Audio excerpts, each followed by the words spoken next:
Good evening, campers, dreamers, and babysitters. A headstrong journalist whose investigative podcast uncovers a strange artifact, an alien conspiracy, and the lies at the heart of her own story. Yes, folks, this is my raw reaction review for Monolith.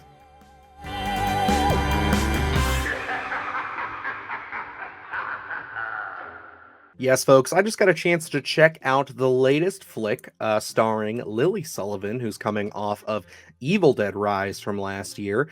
And yeah, this is an interesting one. I feel like I say that almost every review, but I really mean it this time. This has a lot of really intriguing aspects to it and really leans hard into almost this creepy pasta kind of conspiracy angle that it seems like a lot of people nowadays are really hooked into, especially if you are really into the idea of just like aliens and what they do and how they kind of approach us from more of a scientific, I guess you would say, more realistic angle rather than, the traditional sense of a flying saucer coming over and abducting people. And yeah, this film, it's different, man. It's definitely got a vibe of its own. It is a self-contained thriller. That's how I would personally describe it.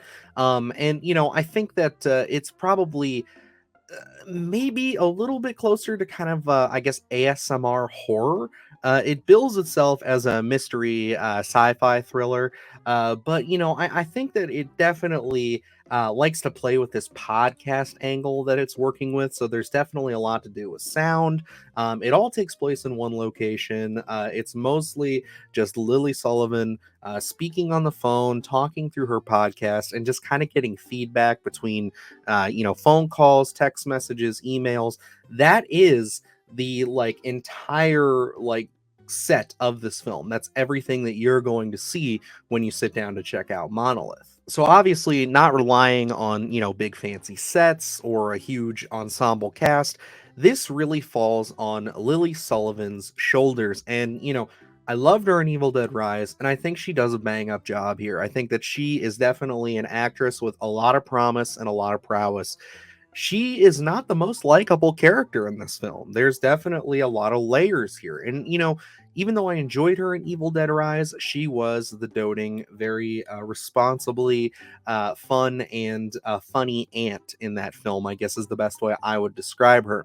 In this film, she's kind of a journalist who almost has had some issues in the past, who's had some scandals, and they're trying to bounce back from that. So you kind of get to see this, dichotomy of her trying to, do the right thing, but also try to gain her audience back in a sense. It's very interesting. I'm dancing around a couple of things because I don't want to spoil too much there, but she really carries this film on her shoulders. She does a great job. I mean, it's what I've grown to expect from her.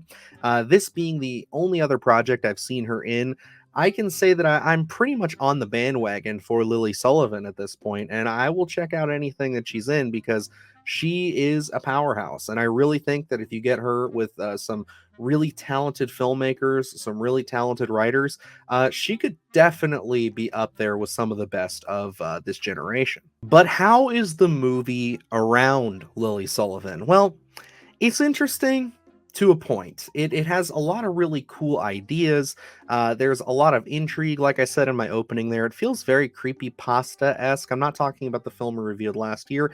I mean like a general internet creepy pasta. And they're kind of going with that angle because, yes, she is running a podcast, a true crime kind of mystery conspiracy podcast. So, they really do lean into what we've grown to expect from a lot of those. And I think that they fit that stuff really well. I think they present it in a really realistic, very true to life angle.